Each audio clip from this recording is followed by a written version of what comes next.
Familia hii ina jumla ya watu 12 na wajukuu katika familia hii wamekuwa nguzo muhimu katika kuhakikisha familia inapata mkate wa kila siku.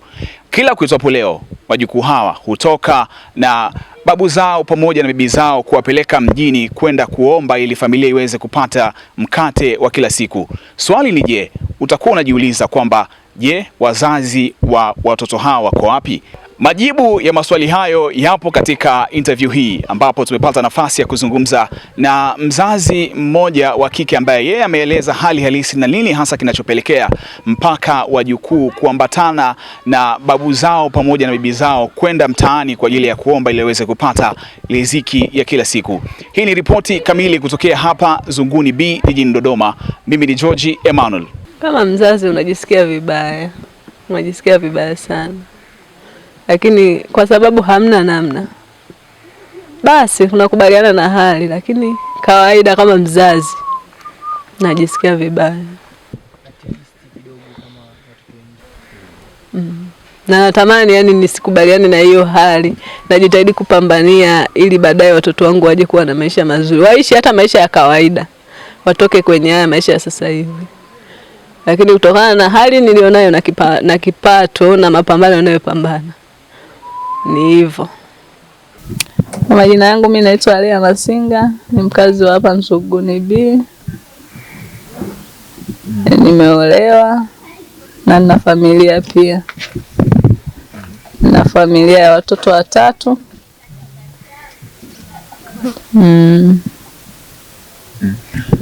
Sawa, kilichofanya sisi mpaka tumefika hapa leo ni tulikutana na baadhi ya watoto ambao wanatoka katika familia yako. Na wakiwa na wazee wawili, mmoja ikiwa ni bibi mwingine ni babu, na wakiwa wanaomba mtaani. Na baada ya kuwauliza watoto wale walituelekeza mpaka kwamba tunakaa Zunguni. Leo tumefika hapa sasa. Tunatamani kufahamu picha halisi ya hapa nyumbani. Familia ikoje? Nini hasa ambacho kinapelekea mpaka watoto hao wanatoka na wale wazee wanakwenda mtaani kuombaomba? Nadhani ni kwa ajili ya hali ya wazee wenyewe ilivyo. Ni wazee ambao ni walemavu, hawaoni. Kwa hiyo uwaga wanaenda mjini huko kujitafutia chochote kitu kwa ajili ya riziki. Na pia kama mnavyowaona hawawezi kutembea wenyewe, lazima apate msaada wa kusaidiwa kushikwa. Kwa hiyo uwaga ndo kama hivyo wanatembea na wajukuu zao kwa ajili ya kwenda kuomba msaada. Ni bibi zao na babu, ni bibi na babu wanakuaga na wajukuu zao ambao ni watoto wangu mimi. Bibi na babu wana watoto, pengine wana watoto wangapi, na hawa watoto sasa wanahusika vipi katika kuhakikisha kwamba wanawalea wazazi wao au wamewatelekeza wazazi wao, watoi huduma yoyote mpaka inasababisha wao wazazi wanakwenda mtaani kuomba? Watoto wanao, wamezaa na watoto, lakini pia watoto sio kwamba ni watu ambao wana hali ya kiuchumi ambayo ni nzuri, ambayo itapelekea kwamba waweze kuwahudumia. Wana hali ya kawaida tu. Kwa hiyo watoto wanawasaidia, lakini pia nahisi ni swala ambalo walishazoea kwenye maisha yao.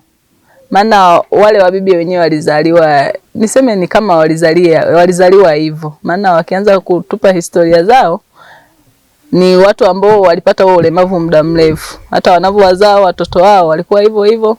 Kwa hiyo waliwalea watoto wao kwa namna hiyo. Walikuwa wanaenda kuomba ndo wapate kupata chochote kwa ajili ya familia yao. Kwa hiyo nahisi ni mazoea pia, hata kama watoto wanawasaidia, lakini kwenye mahitaji ya kawaida mtu hawezi, muda mwingine anaweza akapewa kitu lakini asione kama kinatosha kwenye mahitaji yake, na kwa sababu ana kitu chake ambacho alishakizoea kukifanya.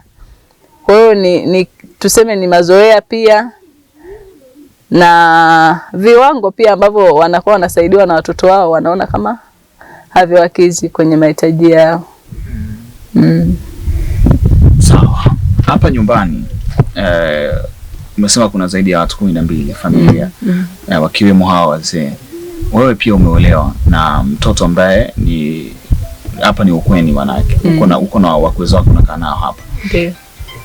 Mume wako yeye anachukua jukumu lipi sasa kwenye kuangalia pia wazazi wake ili kwamba wasiende mtaani kuombaomba, na vipi inapotokea pengine yeye amekosa, hawa wazee pengine wana mchango mkubwa katika familia kisha kwamba familia inakula na kuishi? Mume wangu ni mtu ambaye hana kipato kikubwa, ni wa kawaida tu, ni mjasiriamali wa kawaida, ni mtu ambaye atoke ndo apate, muda mwingine anakosa. Kwa hiyo tuseme tunaishi kwa kutegemeana. Wanaweza walivyotoka hivyo wakatoka wakaenda wakaomba labda chochote kitu wakapata, wakarudi. Huenda na mimi siku hiyo nakuwa nimekosa, sina kitu. Kwa hiyo mimi ninacho nitafanya, mimi sina wao wanacho wanafanya. Kwa hiyo tunakuwa tunaishi hivyo yani. Lakini sio kwamba ni kitu ambacho tunapendezwa nacho wazazi kwenda kuomba msaada. Ni kitu ambacho hatupendezi nacho kabisa, lakini kutokana na hali ya maisha sasa jinsi ilivyo inalazimu. Kwa sababu mahitaji ambayo wanakuwa wanayapata hayatoshi. Kweli wewe mwenyewe unaweza ukaona kwamba hiki kitu nimempa lakini hakimtoshi. Kwa hiyo hata ukisema hamna kwenda kuomba, lakini kuna muda na wewe mwenyewe nafsi yako inakusuta, mbona siwezi kumkizia mahitaji yake. Kwa hiyo wanaenda hivyo, sio kwamba sisi tunapenda wakaombe msaada, lakini kutokana na hali ya maisha ilivyo ndio maana wanakuwa wanafanya hivyo. Kama baba anawajibika kwenye majukumu ya familia kutokana na kipato chake alichonacho.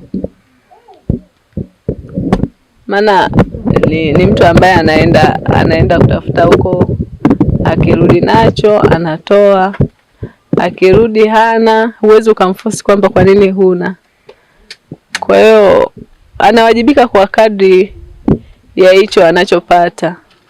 Maana mtu aweza akakwambia leo nimekosa, ukamwambia kwa nini umekosa, na kati hajaajiriwa. Ni kibarua anaenda kutafuta apate ndo alete. Kwa hiyo anawajibika hivyo kutokana na kipato chake. Msaada wake sasa ni upi kwa watoto ambao wanasoma na siku za weekend tunaona wakiwa mtaani wakiambatana na wazee kwenye kuomba msaada? Yeye kama baba, msaada kwa watoto ni upi kwenye kuhakikisha kwamba wanapata mahitaji ya msingi hasa ya shule? Msaada ni mdogo. Ni mdogo. Kwa sababu yeye anaweza akasema mimi sipati hela, nimeenda nimekosa. Muda mwingine mtoto anaweza akamuomba labda hitaji lolote la shule. Akamwambia baba daftari limeisha. Mtoto akamwambia sina hela. Akamwambia labda nadaiwa mchango hela ya mtihani shuleni. Akamwambia sina hela. Na uwezo ukamforce kwamba kwa nini hauna hela. Kwa hiyo anaweza akampa akiwa nacho. Akiwa hana ndio hivyo anasema sina, lakini ni uwajibikaji wake ni mdogo sana. Ni mdogo. Mara nyingi nani anachukua jukumu hilo? Mimi kama mama lazima nipambane. Unajua sisi wanawake mtoto hawezi akawa muda mwingine mtoto akimwambia baba anahitaji kitu fulani cha shule, mtoto akiambiwa sina, lazima ataanza kulia. Kwa sababu kule shuleni huenda muda mwingine wanachapwa. Ukienda huna hela ya mtihani, mtoto afanye mtihani, anarudishwa. Kwa hiyo na mimi kama mzazi sitamani kuona mtoto wangu hafanyi mtihani. Siku ya Jumamosi wanalipia mitihani. Sitamani kuona mtoto ameenda shule afu amerudi kisa 1500 au 2500. Kwa hiyo kama mama nitapambana, nitawajibika kumpa hela hiyo ili akafanye mtihani. Vipi kwa upande sasa wa familia wa baba? Kuna wakati unafika unajuta kwa nini pengine uliolewa na unatamani kuondoka lakini unashindwa kuondoka kwa sababu ya watoto? Hiyo ipo kwenye ndoa. Kuna mambo mengi. Kuna mambo mengi sana kwenye ndoa. Kwa hiyo kuna muda unasema hii ndoa yangu mbona kama sioni maana ya kusema kwamba mimi nimeolewa. Maana tunajua wanandoa wengi ukiwa umeolewa, baba ndo mwajibikaji, baba ndo anafanya kila kitu, baba ndo anayejua mahitaji ya watoto shule, baba ndo anayejua kuhusu ada, baba anajua kuhusu vyakula watoto, baba ndo anawajibika kwa kila kitu. Lakini mimi kwenye ndoa yangu mbona sioni? Mimi ndo mwajibikaji mkubwa. Watoto wale nini lazima mimi ndo nijue. Yaani baba ni kama ziada tu. Yaani nafasi ambayo ningekuwa nayo mimi ndo baba anayo. Kwamba amepata ananisaidia, lakini sio amesimama kama baba sasa ambaye kusema kwamba sasa leo watoto wangu wamekwama kitu fulani nifanyaje kama baba. Hamna. Kwa hiyo muda mwingine unajikuta unakatishwa tamaa na vitu kama hivyo kwenye ndoa. Unakosa yani ile amani ya kusema nimeolewa, nipo kwenye ndoa. Lakini ufanyeje? Hakuna namna ya kufanya. Ukiangalia una watoto na watoto wana mahitaji. Ukiangalia usema kwamba siji niondoke nikatafute maisha mengine huko, unaangalia upande wa watoto. Sasa nikiondoka watoto wangu wataishije? Nitawaacha kwenye hali gani? Kama hivi nipo tu baba yao anashindwa kuwatimizia mahitaji yao, vipi nikiondoka?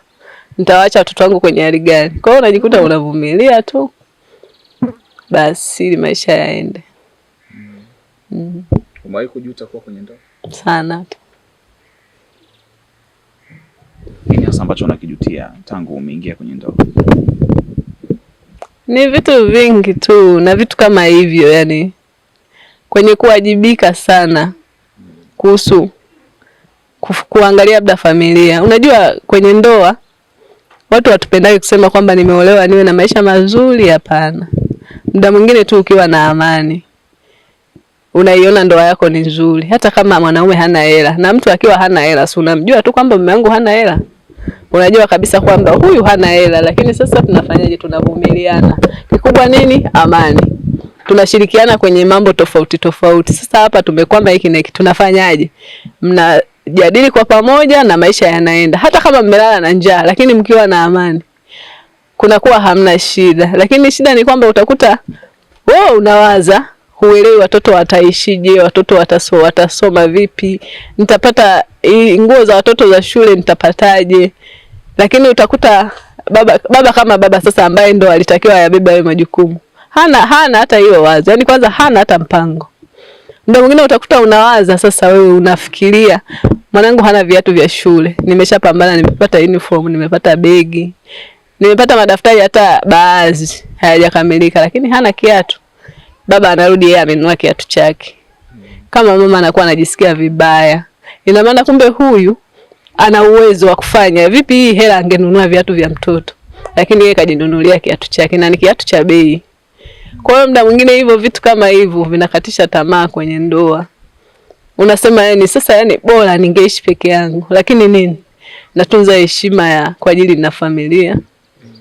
Nikijiangalia kwamba umri wenyewe umeshaenda, naenda kufanyaje? Naenda wapi? Basi navumilia, napambana tu kwa ajili ya watoto wangu. Kikubwa nipo kwa ajili ya watoto.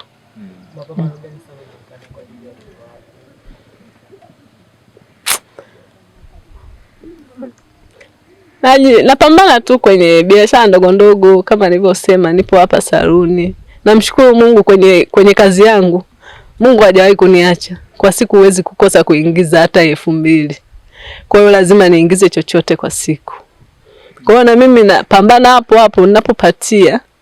Najitahidi angalau hata ningeboresha kazi yangu inayoniingizia kipato, ili niweze kufanyaje? Kupanda juu, ni sehemu yangu ya kazi iwe nzuri zaidi, ili niendelee kuwalea wanangu vizuri. Lakini kutokana na uchumi na nini hivyo, nakuwa nakosa vitu vya kufanya ili niboreshe ofisi vizuri.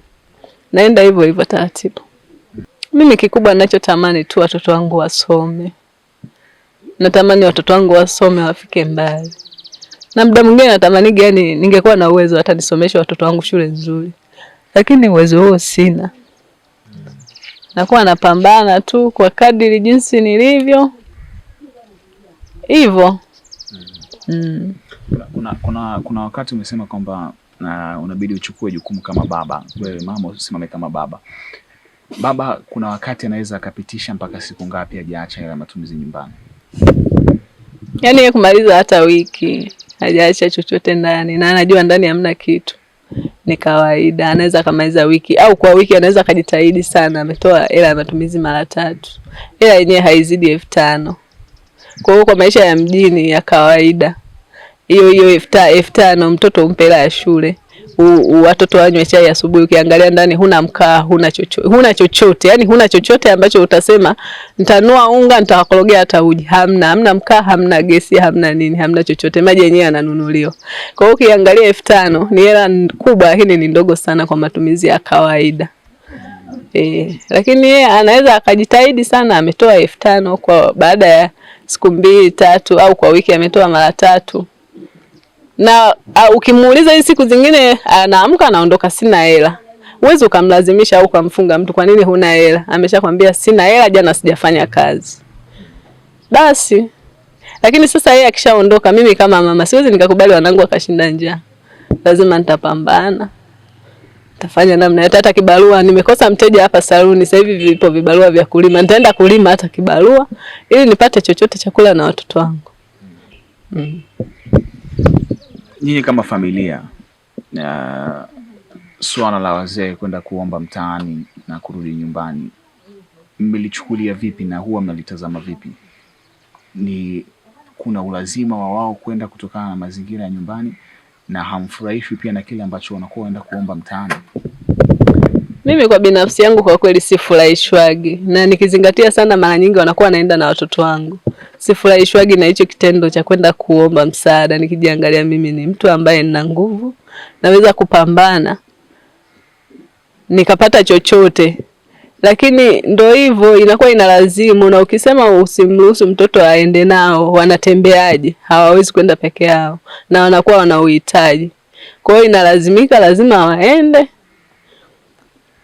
Hivyo na muda mwingine wakishaenda huko kama hivyo wanakutana na nyie, mnawasaidia. Muda mwingine mtamuuliza kama hivyo anasoma hasomi, akimsaidia hata nguo ya shule au daftari anakuwa amenisaidia na mimi pia, kwa sababu kitu ambacho nitakiwa ninunue unakuwa umeshamsaidia. Kwa hiyo tunawashukuru pia hata nyie mnatusaidia kwenye kutulelea watoto wetu. Wewe kama mama, labda kuna masuala mazima labda ya malazi, kama mzazi unajisikia vibaya sana, lakini kwa sababu hamna namna, basi tunakubaliana na hali. Lakini kawaida kama mzazi najisikia vibaya. Na natamani yani nisikubaliane na hiyo hali.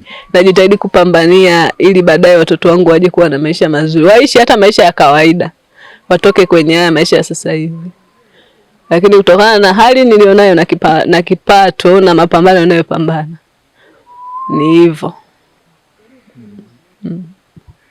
Unawaambia nini wa dada wengine ambao pengine wanatamani kuingia katika ndoa, yale yaliyomo ambayo wewe unayapitia na wao wakiwa wanatamani, una nini la kuambia?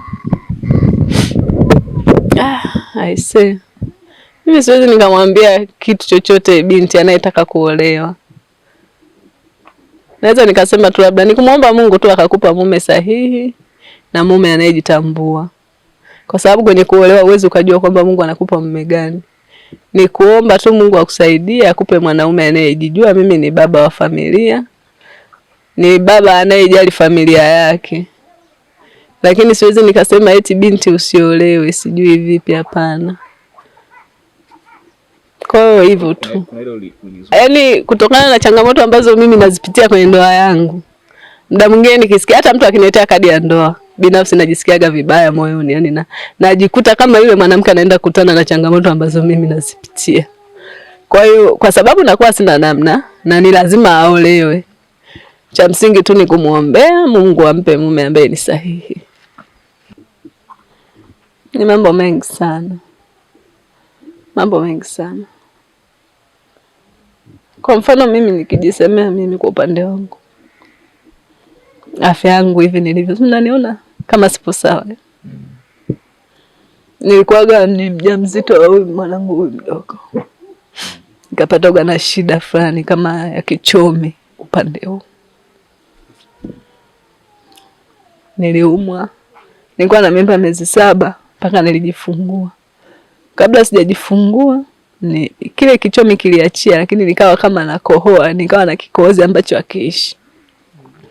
Lakini kwenye vipimo vya madaktari wakaniambia kwamba nina pneumonia. nilienda hivyo hivyo na hiyo hali nikajifungua.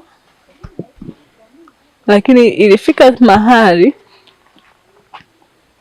nilivyojifungua mtoto akawa na miezi kama 3. Nikawa nimeshapata nguvu nafanya kazi zangu. Pamoja na hali niliyokuwa nayo ilikuwa ni dhaifu sana. Lakini nikawa nafanya kazi zangu kama kawaida. Nikawa nadunduliza hela kidogo kidogo.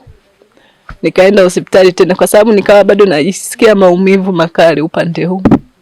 Nikawa naumia sana. Nimeenda hospitali pale General. Nikachukuliwa vipimo, wakanipiga x-ray, wakanipiga ultrasound. Lakini vipimo vilionyesha kwamba nina shida kwenye mapafu. Mapafu ya upande mmoja kuna shida, japokuwa hawakuniambia ni shida gani. Lakini wakanishauri kwamba nitafute hela, nikapiga kipimo kikubwa cha mwili mzima, wajue shida ni nini. Lakini kutokana na hali nilionayo, lazima nipambane mimi kwa ajili ya kula watoto na mahitaji mengine. Mimi ndo kama baba, mimi ndo mama kwenye familia. Mwanaume hawajibiki kwa chochote. Kwa jinsi ninavyopambana, ninavyojitahidi kwa kadri ninavyojaliwa na Mungu, nikakosa ile hela ya kwenda kuchukua kile kipimo. Lakini binafsi kwa jinsi nilivyo, nilikuwa natamani ningepata ile hela niende nikapate kipimo hicho, nikajua ni nini ambayo ipo shida kwenye mwili wangu. Lakini sina uwezo. Napambana sana kwa ajili ya watoto. Natamani kuona watoto wangu wapo kwenye maisha mazuri. Muda mwingine unafika wakati nakuwa sijijali mimi, sasa najali watoto. Najua kwa sababu mimi nalala naamka tu, hamna shida. Hata kama muda mwingine unaamka mwili unaumwa, muda mwingine huu upande unakuwa unasumbua hadi mkono unakufa ganzi. Na kwa jinsi nilivyokuwa mwanzo na sasa hivi ambao walikuwa hawajaniona muda mrefu, wakiniona kwa sasa hivi wananishangaa. Muda mwingine unakuwa wanasema, "Kwani wewe una shida gani? Mbona unakuwa unatembea hivi?" Kwa yale maneno yanakuwa yananiumiza moyoni. Na nikijiangalia sijazaliwa hivyo. Nakuwa naumia sana, lakini sina namna ya kufanya. Mwanaume naishi naye ndo kama hivyo. Hajali kuhusu afya yangu, hajali kuhusu watoto, hajali chochote. Kwa hiyo najikuta napambana sana, nguvu kubwa nawekeza kwa watoto. Kwa sababu uko kwenye ndoa hauna haja. Yaani kiuwezo kwenye familia yangu hamna mwenye uwezo wa kusema, sijui niseme ni zile familia ambazo huwa ni kila mtu yani wapo wenye uwezo, lakini ni zile familia ambazo kila mtu akipata shida ni shida yake mwenyewe. Mtu ambaye najua ni mtu ambaye anaweza kanisaidia mimi, anayeumiaga na hali ndio nayo ni mama yangu, lakini hana uwezo wote, ananitegemea mimi pia. Hata kwenye maisha yake ya kawaida ananitegemea mimi. Kwa hiyo hana chochote.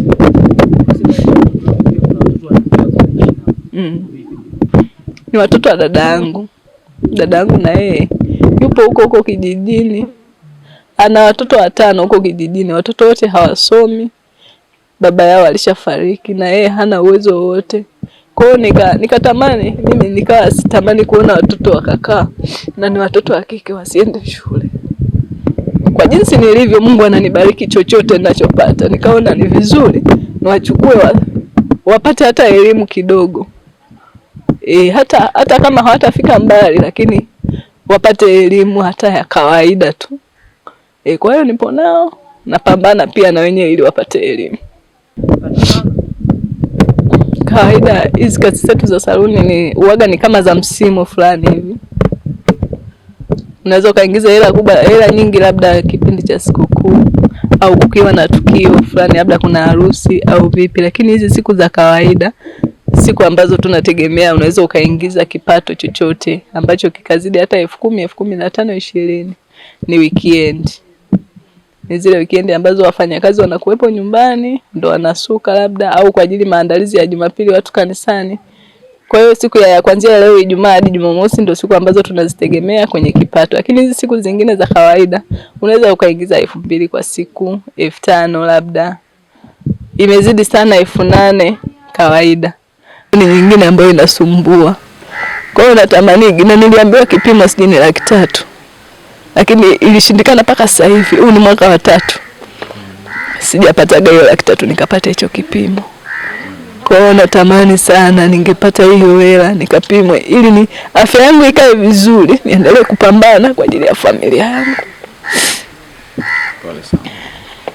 Pengine wakitaka kukupata sasa Watanzania ambao wanakutazama, kama una namba za simu ambazo umekalili kichwani, lakini pia ukatueleza ni unapatikana mtaa gani. Unaweza ukataja namba zako za simu, lakini pia ukatueleza unapatikana wapi. Mimi napatikana hapa Nzuguni.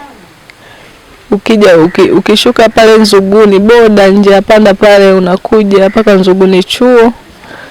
Ni mtu maarufu anayejulikana kwa jina la Mama Amani Saluni Msusi. Kwa hiyo ukiuliza mtu yote kwa Mama Amani anakuleta au atakuelekeza. Labda kwa mawasiliano namba yangu ni 07 55 23 91 81. Napatikana kwa hiyo namba. Mimi naitwa Titi Wilson Michael. Nasoma kidato cha pili. Nakaa na bibi na babu. Tunakoga, yani tukishatoka huku nyumbani kama siku za Jumamosi ambao siku hatujaenda shule, tunaenda tunazunguka na bibi. Tukishatoka kuzunguka ndo tunarudi. Alafu kama Jumatatu siku ya shule tunazunguka tunaomba. Tukishatoka kama Jumatatu siku ya shule tunampikia bibi asubuhi.